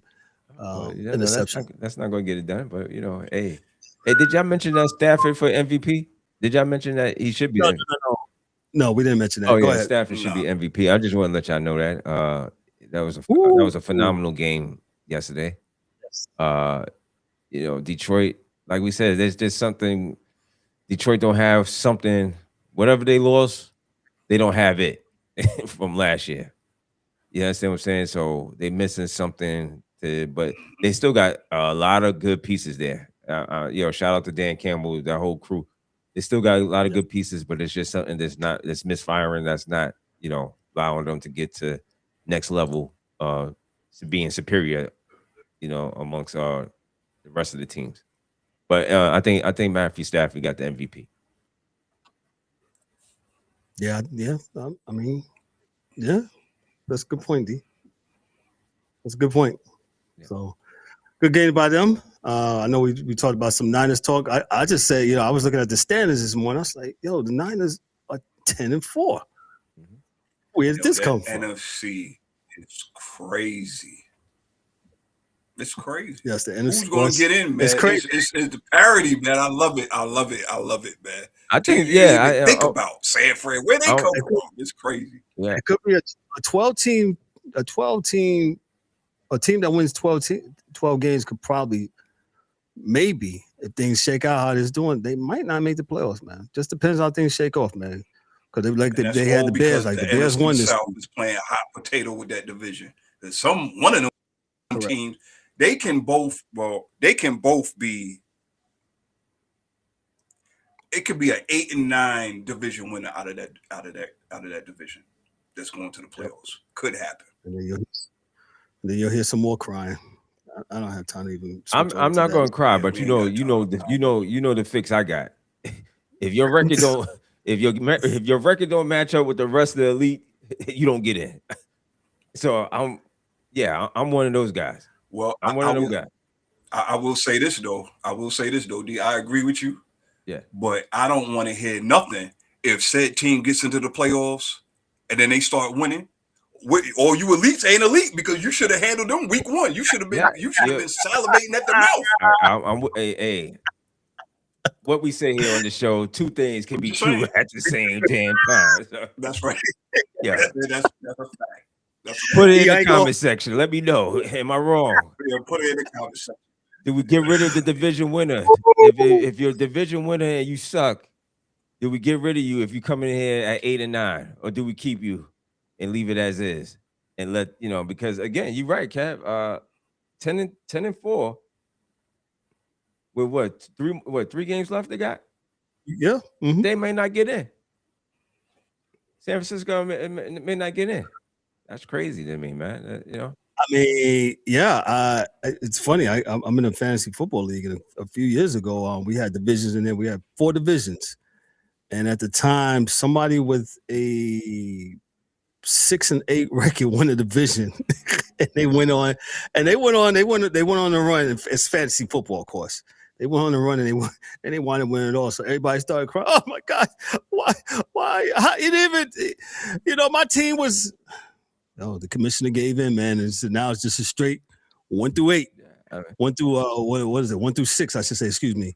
That makes the fantasy what you call it. I know. If San Francisco win, 3 straight. They're what 13-4, and if Carolina go, they'll be what 10-7. 13-4 beat 10-7. I'm sorry, man. Well, no, they won the mighty NFC South. But then they would say who they played and all this stuff. So yeah, it'll be a big mess at the end of the day, and people would be crying. I'm trying to alleviate crying people. You know what I'm saying? Sick of all this crying. If Carolina win the next 3, then they'll have the division, so you won't have that. Yeah, you won't have the problem. 10-7. 10-7 will get them if they handle business. So Carolina, just go ahead and do your job. And get in. Please. Just do your job. You know what I'm saying? You hate it because we had this issue before, right? Last year, 3 teams was like it was Minnesota with 14. I mean, we had three teams in the. I think it was what was that last year? It was last year. Minnesota was nice. Yeah, it was Detroit, Minnesota, and we had 2 teams that like won 14 games or something like that. I mean, yeah. Man, it's just.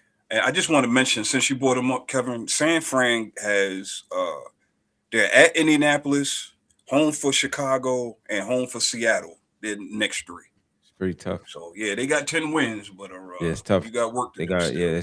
There's 3 tough games that it's not easy games. I think they all still got things to play for, if I'm not mistaken. So all of them, all of them got things. All of them have playoff implications. Yeah, down the stretch at this late stage. Sometimes it used to be not too much to play for, but there's still a lot to play for. These last 3 games is. You see that NCAA smiling at y'all. Mm-hmm. Have games during down the stretch that means something. Not Alabama playing Coastal Carolina State. No. Clemson playing damn UNC Charlotte. Shout out to my people at UNC Charlotte, man. Yeah. Clemson have them on the schedule. Stop it. I mean, I'm just saying, the games that mean something down the stretch, and then I could be like, it's fresh in the memory. You know what I'm saying? If you lose, and we what's going on and who you lose to, but that's a whole nother. We could talk about that for hours.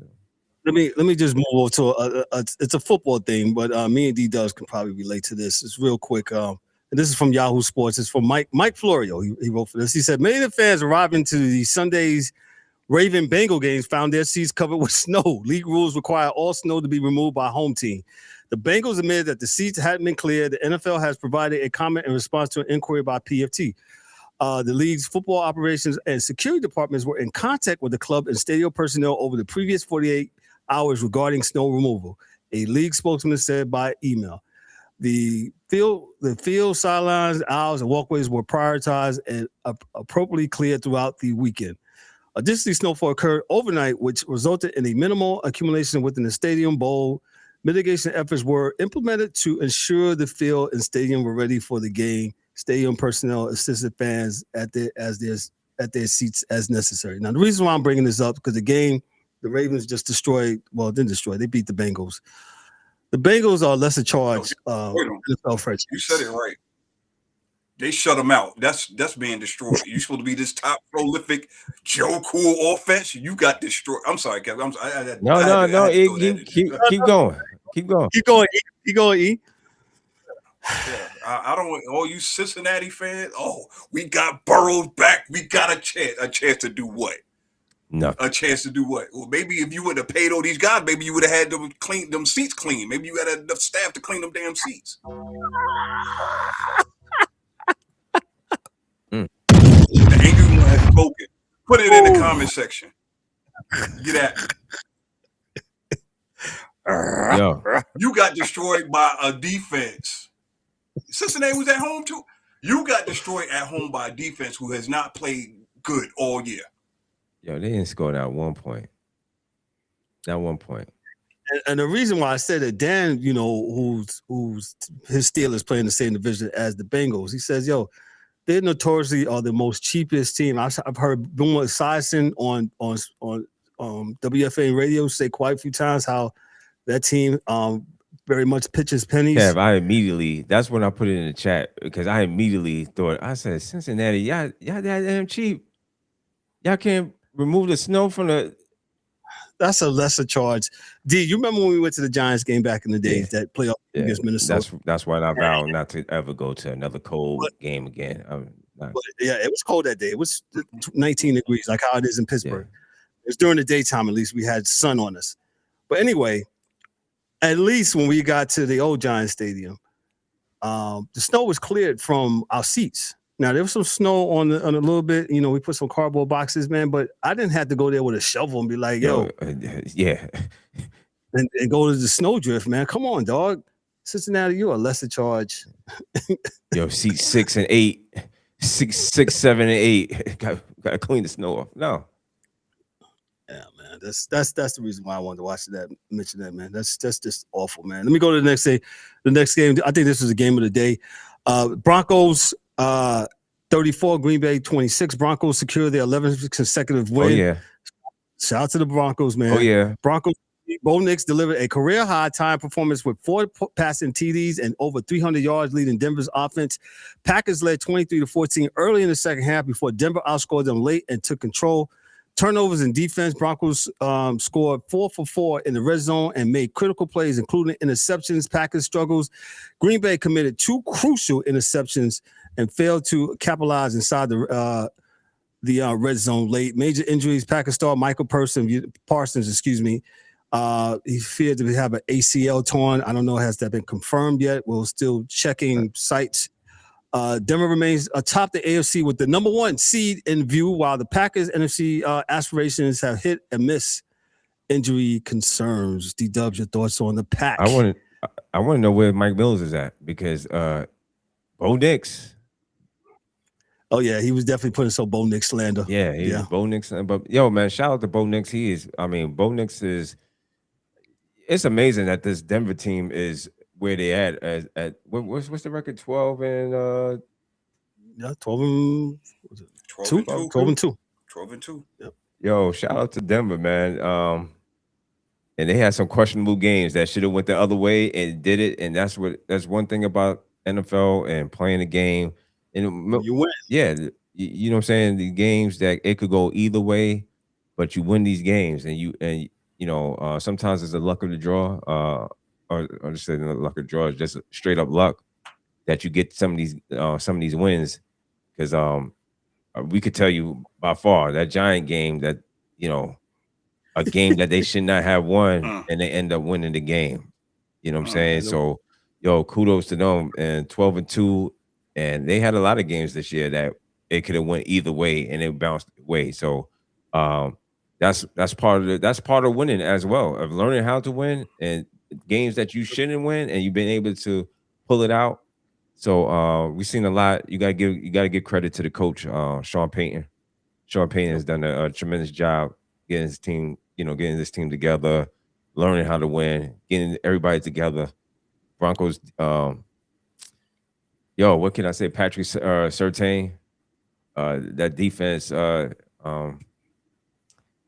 Broncos look like a tough team, man. Tough out, and it looks like the world is going through Denver. Yep.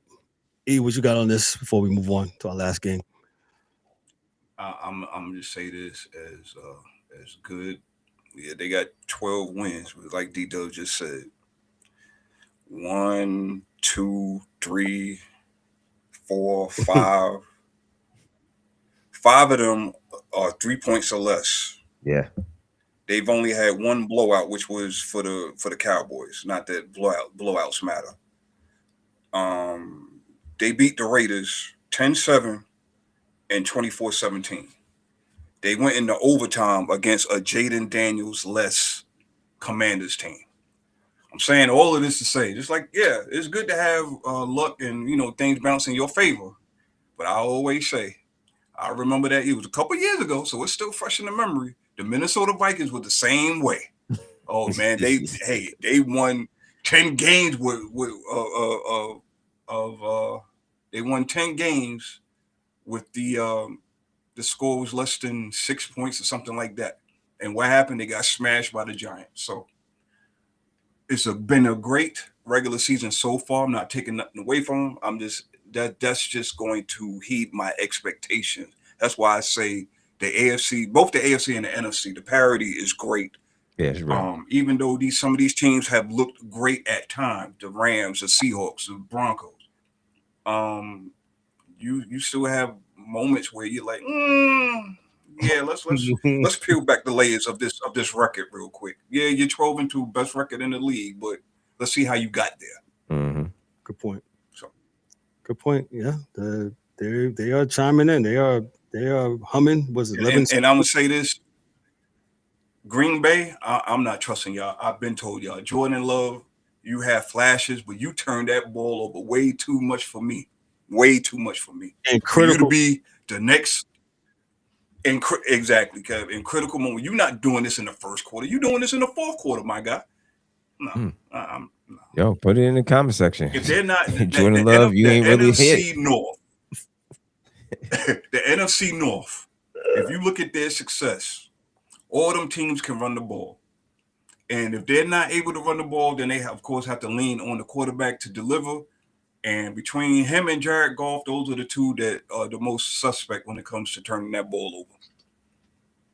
So, put it in the comments. That's all I can tell you. Put it in the comments. Put it in the comment section. Put it in the comments. Yeah, let us know, because I know y'all going to love, man. Yeah, I'm just talking. I don't know nothing. I never played, professional football. Yeah. Let me move on to the next. Okay, talking anyway. Oh no. Yeah.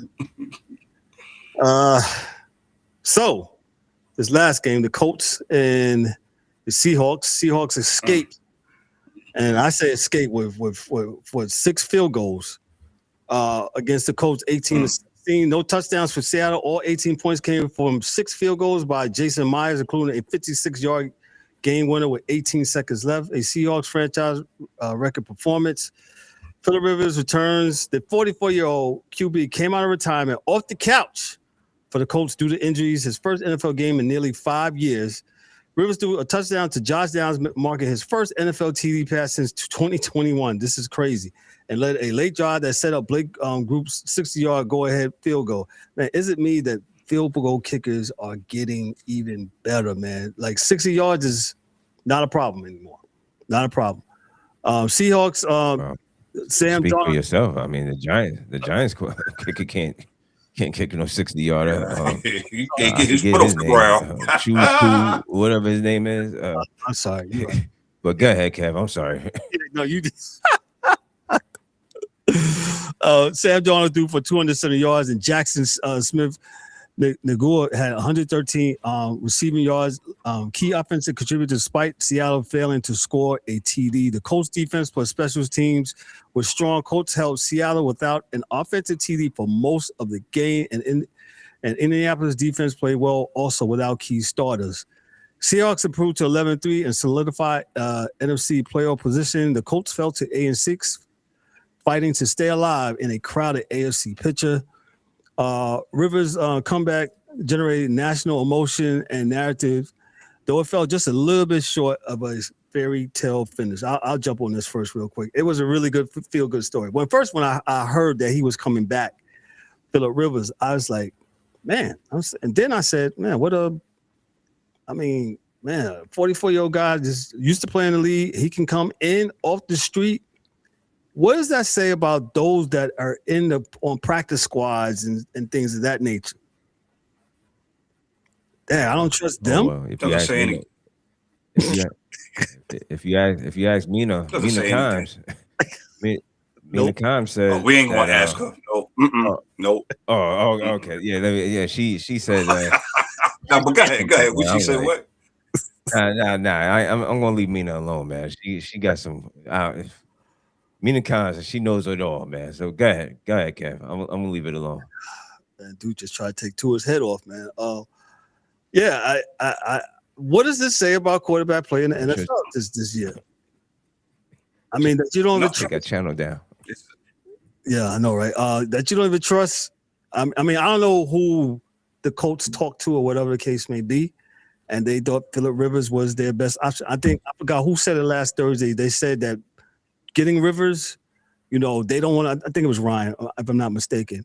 They don't want to throw away this season because they built it up with Daniel Jones getting hurt, unfortunately, and it was like, and Phillip Rivers was in this organization. He knows the expectations and all that stuff. They reached out to him, and he didn't play too well. He didn't play too bad, right? He played good, kept him close, and that's all you want. You just don't want the quarterback play to be awful. And we have seen some awful quarterback play the last couple of years.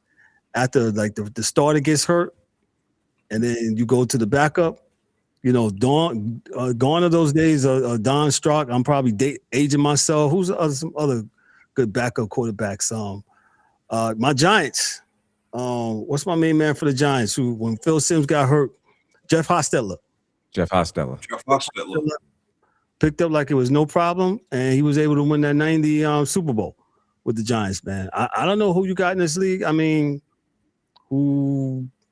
I'm gonna stop you right there, Kev. I'm gonna stop you right there. Go ahead. I'm gonna stop you. Maybe I'm thinking too. I'm gonna stop you right there. Go ahead. This is what we've been saying. We've been on this show now. Sports Chase has been running 7 years.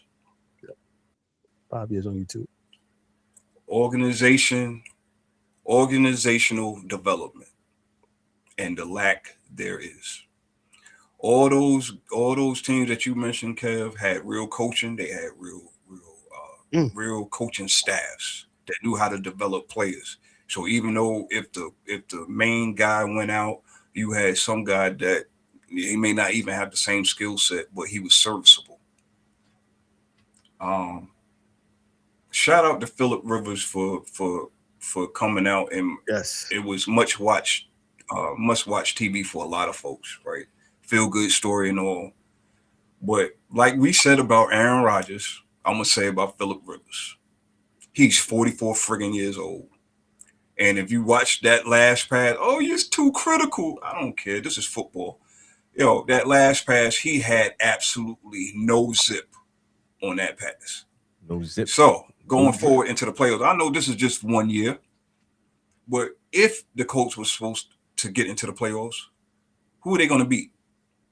Everybody is going to put 8, 9 in that box and dare Phillip Rivers to beat him. Now, unless he goes to a certain basketball player's overseas company and get some of that juice or powder or whatever, and he starts throwing the ball all over the place like he did 10 years ago, then so be it. But that's not going to happen. But really, though, like you said, Kev, you got all these quarterbacks all across the league. You got guys on the practice squad. You got your third string. Obviously, you didn't trust them. Well, obviously, you don't trust yourself, and you don't trust your coaching and development capabilities. Yeah, gotcha. D-Dubs, your thoughts, and then we'll get on out of here. I mean, you just look at the numbers, man. I didn't really have much, to say about Phillip Rivers other than, he gave it a good old try, but it wasn't good enough. So, I mean, I guess you could say, thank you for your service. And what happens now? Where do we go from here? I thought he's on board for the rest of the season. Yeah. Oh, really? But yeah, I must have missed that. I thought that's what I heard. I missed that, Joy. Okay. I mean, he's I don't here. know. Let me. But Eric, you said there's no zip because I didn't really pay much to the game because I looked at that score. I was like, As E's pulling that up, the Dolphins and the Steelers are tied at 0. In the second quarter with 11 minutes left, and looked like Warren is running for his life. But there's a flag on the play. Yeah, I mean, I really got much on Phillip Rivers, man. I think that is a good question to ask. That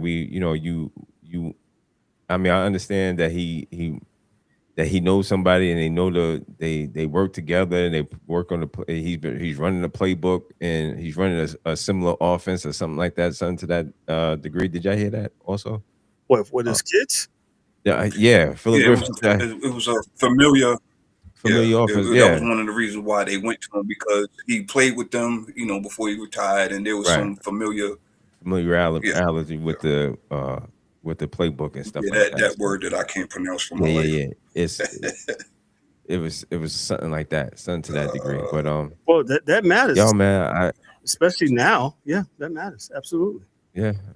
So hey, I wish the best for the Indianapolis, but this is really a train wreck for them, man. This is really it started off as a good season, but it just I don't know. They got some work to do. I don't know. Are they on the outside looking in? Currently, now, I think they are. Yeah, I think they are on the outside looking in.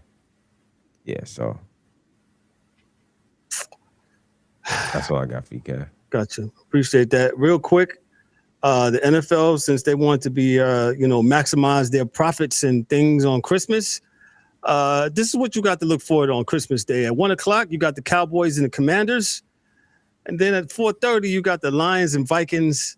And at the 8:15 game, you got the Broncos and Chiefs. None of these games really have any playoff implication. Maybe for the Lions. Cowboys might be. But, I think the NFL, this is what y'all get. You know what I'm saying? Not saying that you can't have, but, we're going to conquer the calendar. All right. Hey, I was kind of glitching a little bit. Can you mind repeating that? How many games is on Christmas? Christmas, you have 3 games. You have the Cowboys and Commanders at 1:00. Lions and Vikings. game. Lions and Vikings, that's the 4:30 game. Then you have the Broncos and Chiefs. That's the 8:15 game at Christmas night. Yeah, it's going to be the NBA. NBA is going to dominate Christmas. Yeah, I think so. Especially, I think this particular year because I don't think there's none of those games scream out. Cowboys had an awful piss to bed game last night, Sunday night. Yeah, so much so that I didn't even watch the game. I got up this morning and somebody told me. See, we're honest on this show, man. We're Somebody told me they lost. I said, I told her straight out. I said, I didn't watch the game. He said, I didn't either. But he said, yo, man, nobody's really thinking about that game last night, other than the Cowboy fans, and I'm pretty sure they checked out too. As soon as they still have an opportunity to get in the playoffs to win the division, the NFC East. The Eagles just got to lose outright, and that ain't happening. And the Cowboys got to win outright. Hey, E, hit him with the never. They're not never. They're not. That is not happening, man. That is not happening. For that one, please. Shout out to Bubba Dub. Never, man. Yeah, man. So that's all I wanted to do. Good show tonight. I know we ran over a little bit. Thank you for all those that hung out with us, man. But the NFL, when we're on, it has a lot to cover. We appreciate those that's hanging with us. I'll do some party shots real quick. What you got for us, D-Dubs, before we sign off tonight, man? Yeah, man. Enjoy your week. Got NBA tomorrow. NBA Cup Finals. The Emirates Cup. Emirates Cup tournament. Can't believe tournament. That. Yeah, tournament. Look at this. Maybe because my Knicks are in it. It's definitely 100% because the Knicks are in it, because I really wouldn't even care. New York Knicks organization. If y'all happen to win it, y'all gotta downplay it like how Milwaukee did a couple. Yeah, downplay it. It's nothing. It's just a game. It's just a season. You got some money. You got some money. That's it. Oh, don't do like how that other dude did. Go ahead. Another thing. My personal opinion. Hold on. New York Knicks, please. I thought I had to call the attorneys. No. New York Knicks, please. Don't do nothing crazy. I'm saying it from a diehard Knicks fan. It's been around for a little bit. Oh, that crazy. Don't pull it. Don't even think about pulling the trigger. Let this team rock. I think this is a good team. I don't see trading 3 players for one guy or 2 players for one. Leave what you got alone. As far as I'm concerned, when people say, yo, he's in his prime, I count prime 27. He's way over his prime right now. He's on the decline as far as I'm concerned. I could be wrong, but I just say this. Stick with what you got. I think this team is together. I think they could do some things. We don't know, but I don't see myself trading. I've been burnt before with making deals like that. That's all I'm going to say. I'm going to leave it at that. Yep. Knicks, stay your course. Whatever it is, what happens tomorrow night, stay the course. Keep what you got. That guy had an opportunity to sign with us. He didn't want to do it. So, E, what you got? Yo, man, great show. Put it in the comment section. Always enjoy football. Always enjoy the football talk, man. Yo, y'all enjoy y'all week. Y'all be safe out there. Yo, man, I'm a diehard Knicks fan like these guys, but not so much like these guys, especially that guy down there with the black one. Yo, man, all I'm gonna say is this is the NBA of 2025, and this is the New York Knicks. So with that said, I would just say, to piggyback off of D-Dubs, I would say, yes, don't do anything crazy, but I would not be surprised. All I will say, Lord help us. I'm not watching that shit tomorrow night. I'm not. Oh, you a Knicks fan? How you not gonna watch? I don't give. I am just like all you other fair weather fans now. I care about the postseason. The Knicks better be in the NBA Finals this year. I don't care if they trade all 9 players for one guy. I don't care how you get there. You better get there, because this East to me still looks weak as hell. I'm sorry. You still have the best right now. Right now, you have the best team in the East. Best team in the East. Don't piss it away. Don't piss me off. Angry one out. You heard it right here, man. Hey, and our put it in the comment section. In our opener, you hear our main man Ken, who does our opener for the show. He says we cover it all, and I love the fact that we cover it all. You name it, we do it. That's why we're the sports chasers, man. I think I would get very bored if we was just covering just NFL or we just covering college football. I love the fact that we can go around the horn and or just the Cowboys. Yeah. Shout out to all those that's doing it. But I love the fact that we're the sports chasers, and we're the sports chasers for a reason. I love this. Even if we don't know it, we'll learn it. We'll learn it, or what we usually do on this show, we get an expert. You know what I'm saying? We'll talk about it. Yep. Talk about it. Yep. So, like with football stuff, I reached out to my main man, Dante from ECG, East Coast Gridiron, man, a couple other folks, man, just to talk some basketball. We're going to put together some basketball thing too, to talk about basketball, man. So we'll definitely do that, man. But listen, I'm not going to belabor the point, man. Listen, shout out to the rest of the crew that can be with us, for Ryan, for Dan, for the DA, and for Mike Mills, man. But listen, enjoy your sports week, man. Whatever you're watching, whatever you're doing, man, make it be good, make it be great, man. Hey, I'm on behalf of myself, I'm Kevin L. your host and moderator for D-Dubs and for the Angry One, though. This is the Sports Chasers podcast. Y'all be good, be great. Hey, we'll catch you Thursday night live show. Y'all be good. Peace. That's a wrap for today's episode of the Sports Chasers podcast. Don't forget to subscribe on YouTube and your favorite podcast platforms, and connect with us on all social media channels for exclusive content and updates. We'd also love for you to join the conversation, share your thoughts, and become part of the Sports Chasers community.